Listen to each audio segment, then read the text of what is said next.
My confidence rose, and for the first time in a while, I felt an equilibrium with my life.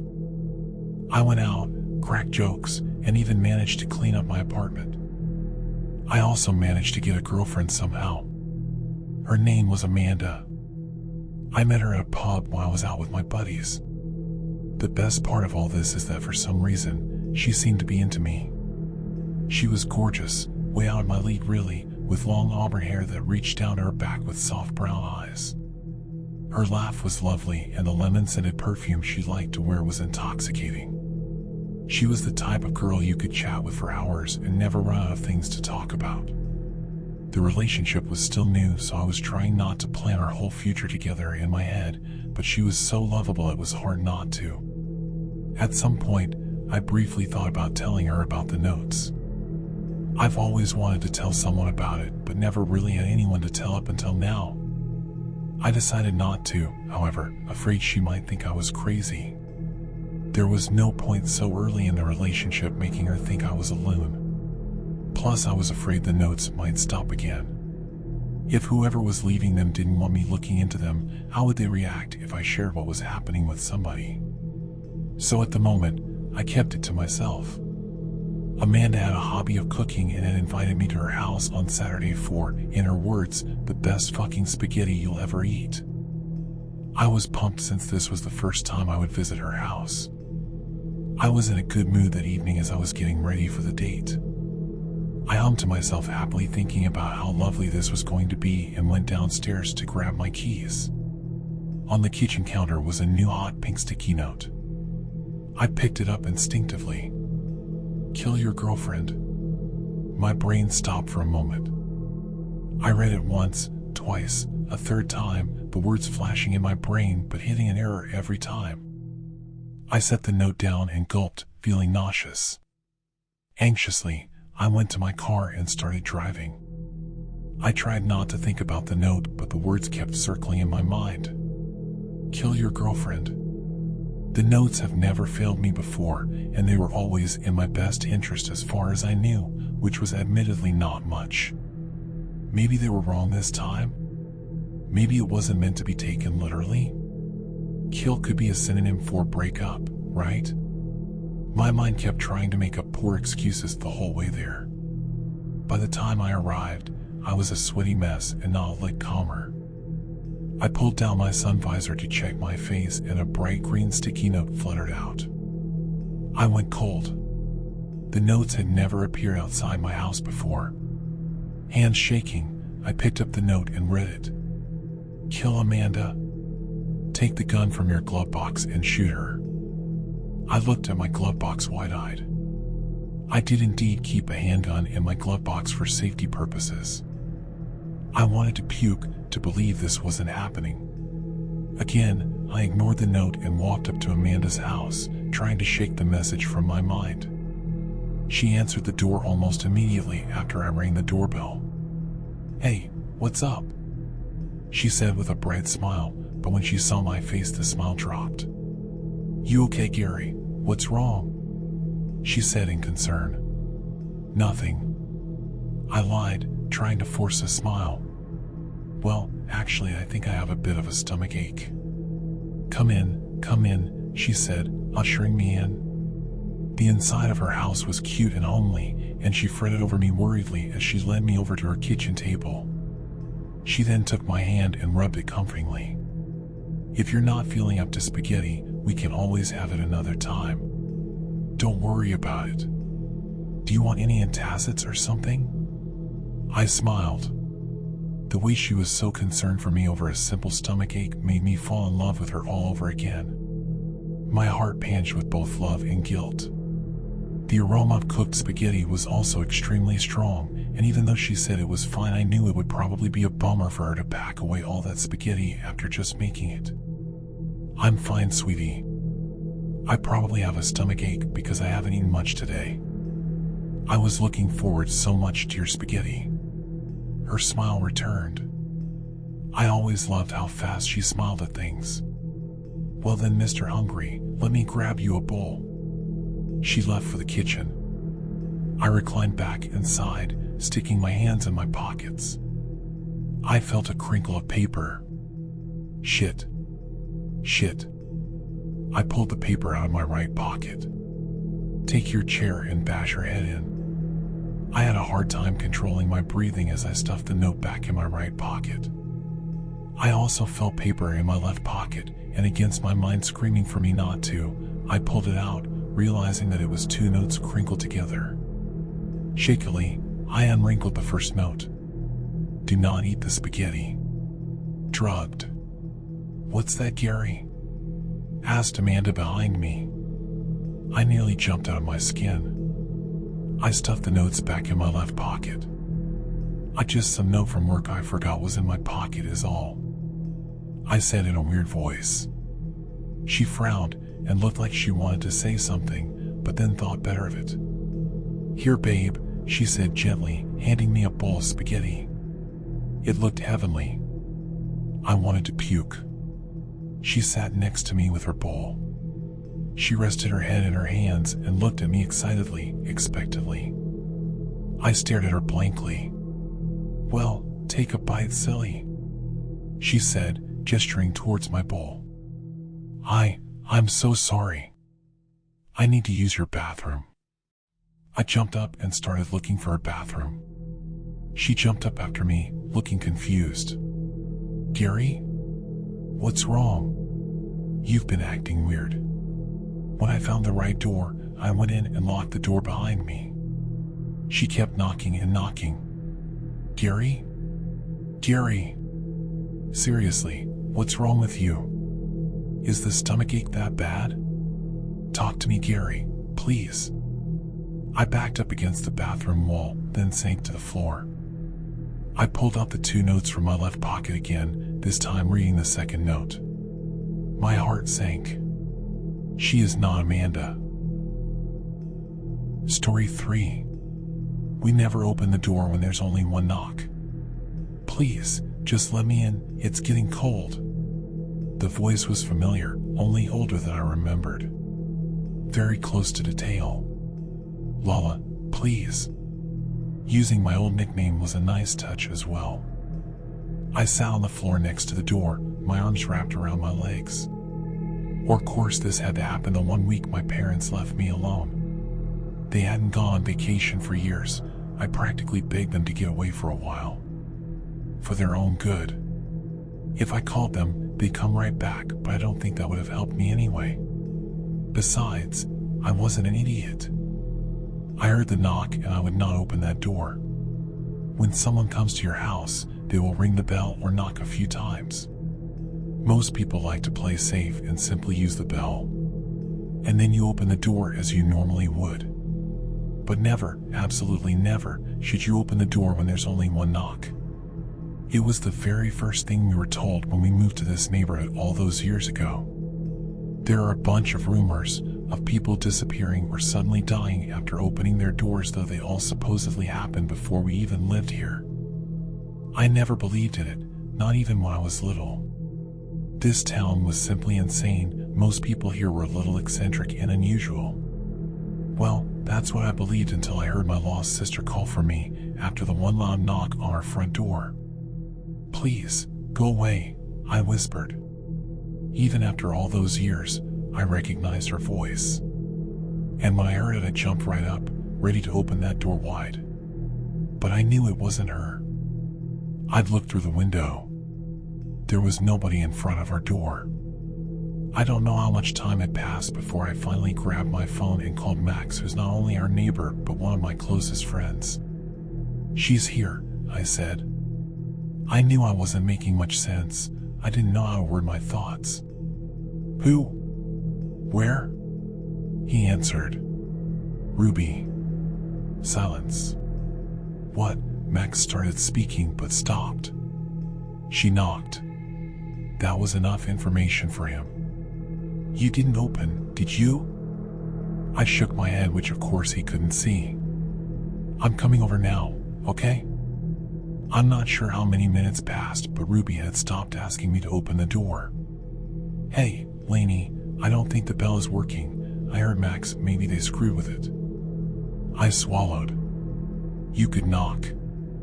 There was silence for a little while, followed by one loud thud.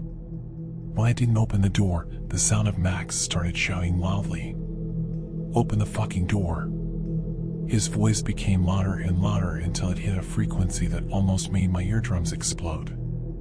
I didn't move, I didn't speak, and finally, the doorbell rang and the voice became silent. Slowly, I got up from the door to look outside. This time it was really him. The last time I saw her, we had the biggest fight of our lives. We were sitting in the living room with tea that had already turned cold. I don't open up about Ruby often, but hearing her voice today really messed me up. And all because of stupid Jack. I rolled my eyes. Max smiled. "A boy?" I shook my head and laughed. Jack was a stuffed toy in the shape of a pumpkin. I'd never told Max about the fight. In fact, nobody but my parents knew about it. I loved that damn thing. Won it at the Halloween carnival. When Ruby saw it, she begged me to give it to her. She cried for hours because she hadn't won it. And even when my parents said they'd buy her another toy, she wouldn't stop. She wanted mine. Well, she wanted to be just like you. It's sweet. I nodded. Ruby was a year younger than me, but she used to act as if we were twins. She wore my clothes, played the same sports, and always wanted to hang out with me and my friends. When I think about it now, I think it was adorable. Of course, back then I found it insufferable. I sighed. For days, I took Jack everywhere with me, even to the bathroom. It was probably just out of pettiness, but that toy became everything to me. So when I came home from school one afternoon and saw that Ruby had cut it in half, I screamed at her like never before. She only looked at me with big teary eyes. Max put his hand on my shoulder. "Come on, Lainey, siblings fight, it's normal. I saw you with her though, and you were a damn good big sister." I nodded. Of course, I knew it was just some stupid fight between kids, but if I could turn back time, I'd give her every shitty toy I owned. This happened 5 years ago. Ruby would be 16 now. My parents have tried everything for years to find her. I believe the only reason we still live here is that they never entirely gave up the hope that she'd come back home one day.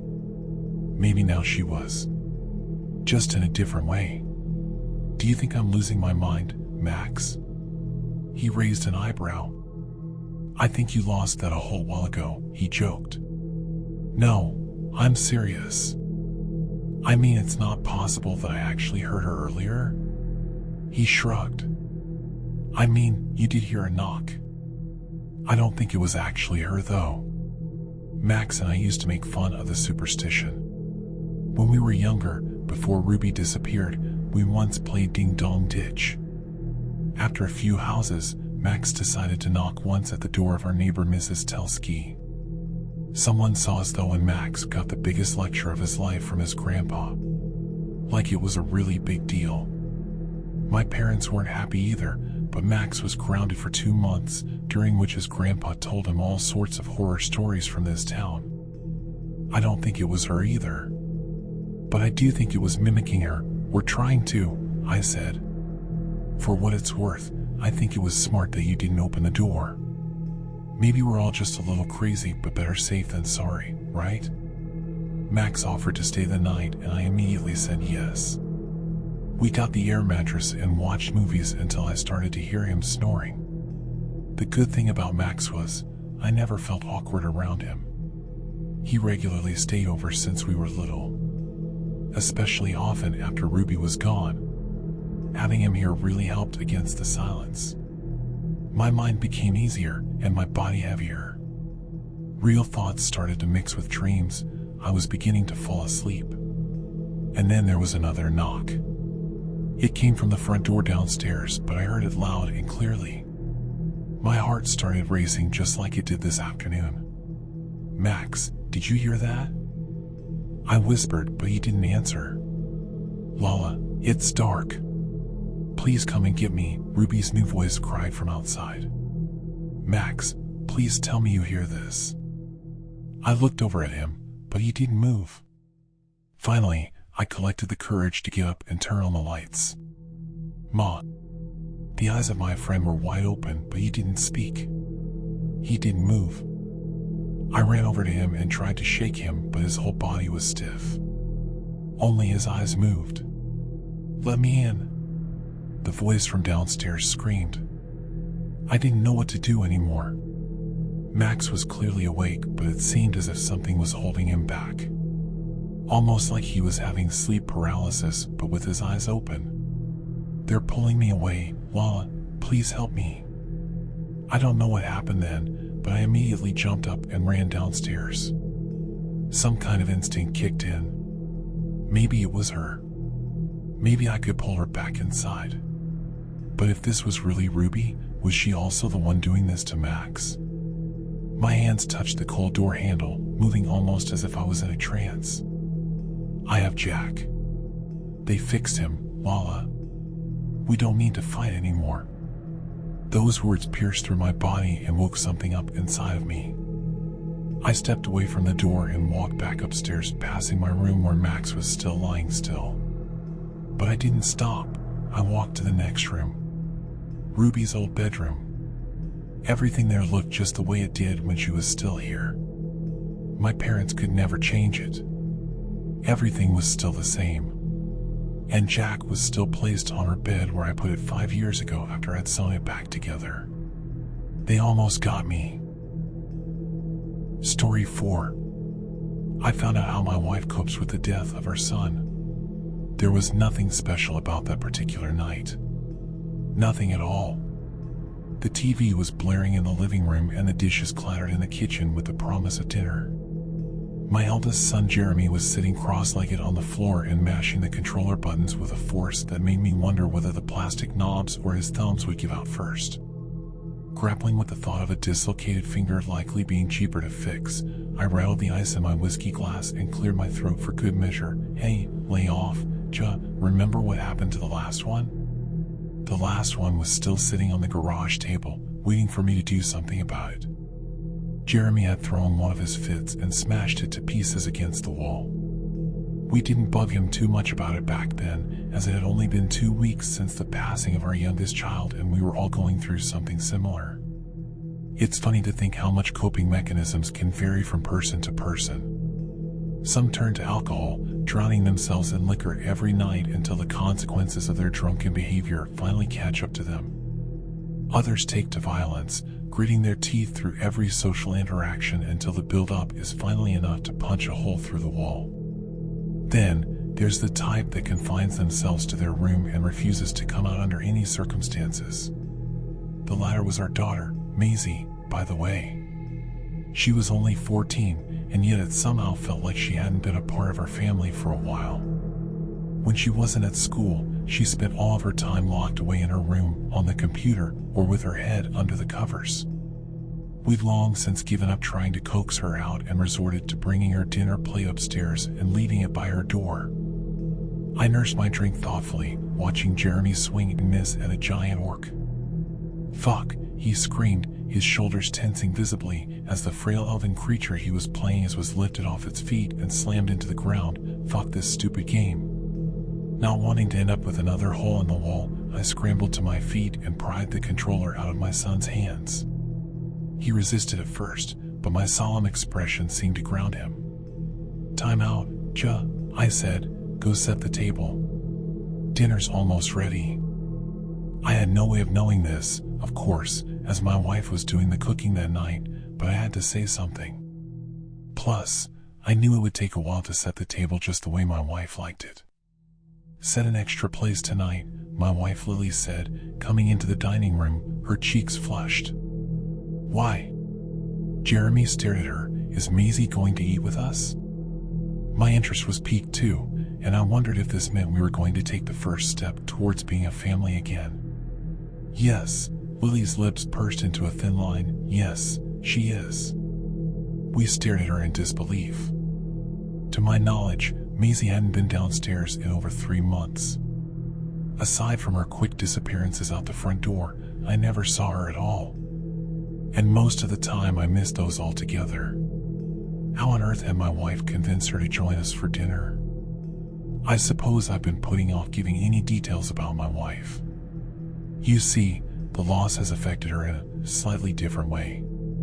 In a sense, I feel like talking about her coping mechanism could potentially drive a permanent rift between us and destroy what is left of our marriage. That being said, I'm not entirely sure there's anything left. Ever since the day our son died, she's been detached from reality.